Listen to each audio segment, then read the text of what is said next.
Please meet my friend, the claw hammer.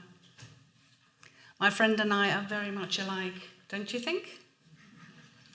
The two of us worked together for years in my professional life as an engineer.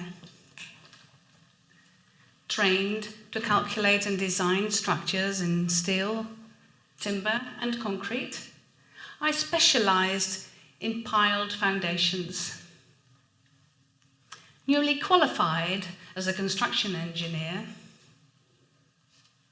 I was decisive, dominant, and driven, much like you would yield a hammer to drive nails into a piece of timber. Can you imagine what it is like for a woman to be working in a male environment?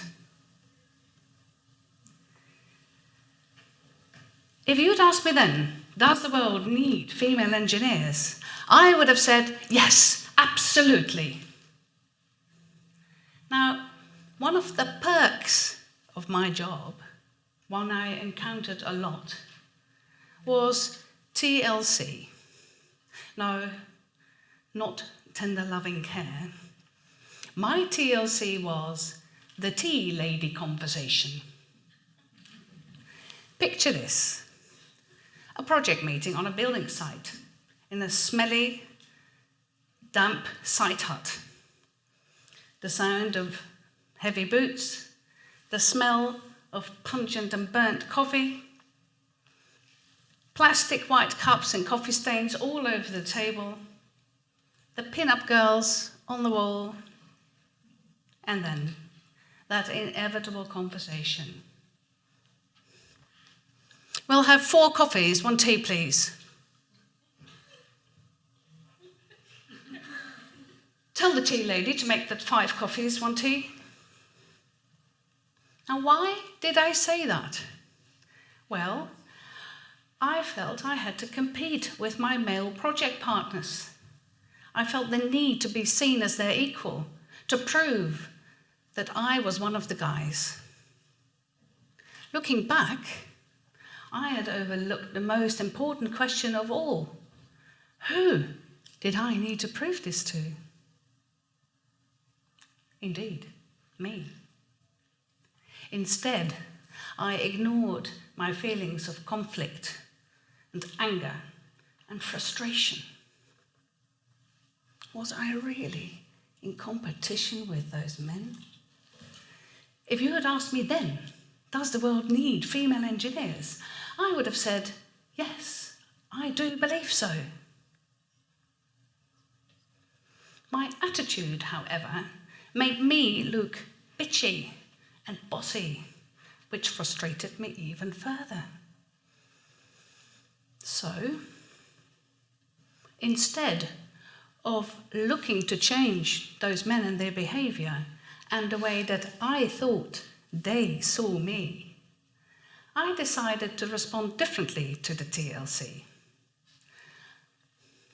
I would now explain with dignity and calm that I was not the tea lady, I was an engineer.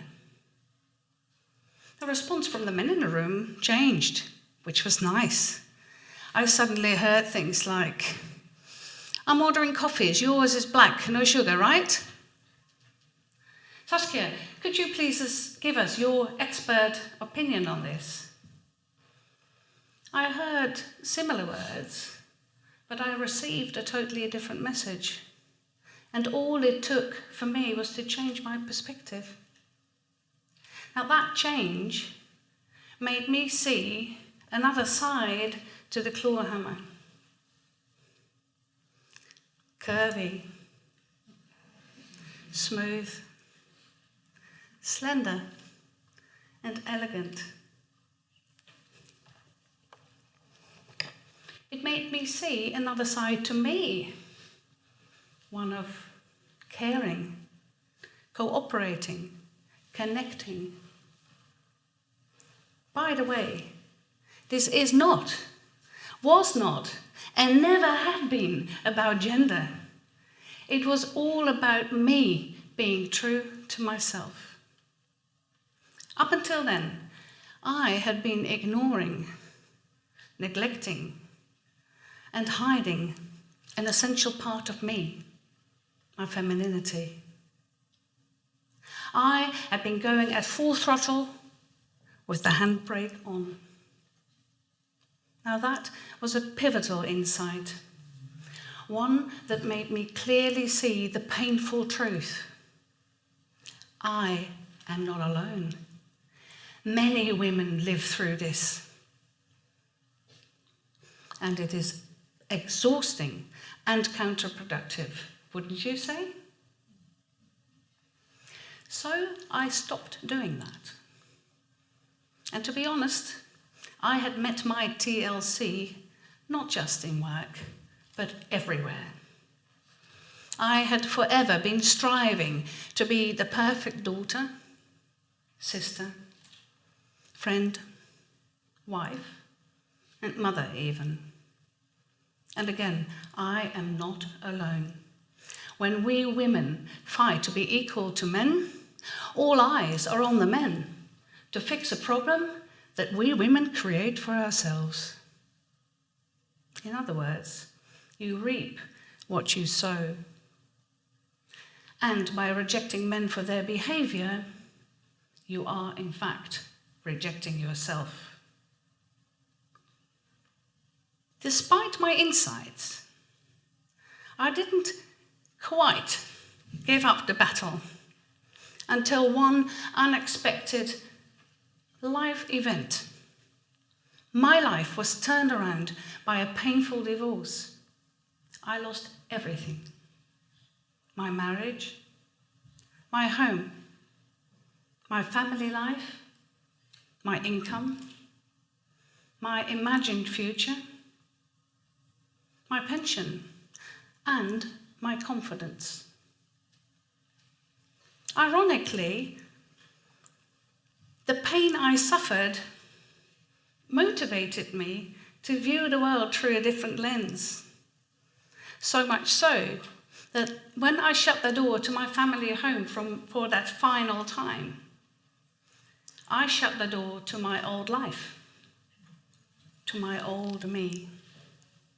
There I was, 55 years of age, all alone for the very first time in my entire life, and I had no clue what to expect.